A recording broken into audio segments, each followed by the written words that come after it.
Ito mga reason bakit kinarir ko ang pagninegosyo at di na ako ulit nag-OFW.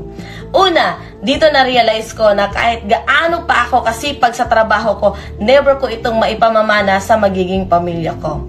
Pangalawa, sa pagninegosyo, masarap maging successful na bata ka. Kasi the moment na yumaman ka at bata ka, mas mai-enjoy mo ang pinaghirapan mo. Pangatlo, sa pagninegosyo, pwede kang magkaroon ng time and financial freedom. Kaya sinisigurado ko sa'yo na mai-enjoy mo ang buhay mo. At siyempre, isa sa na-realize ko, hindi habang buhay OFW ako. Kaya ngayon pa lang sinimulan ko, habang malakas pa ako, nagnegosyo na ako.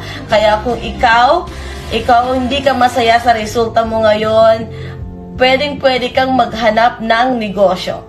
Comment how, turuan kita. Alam kong magaling ka, alam kong kayang-kaya mong magnegosyo kasi kung mapangarap kang tao para sa iyo to. Follow me for more tips.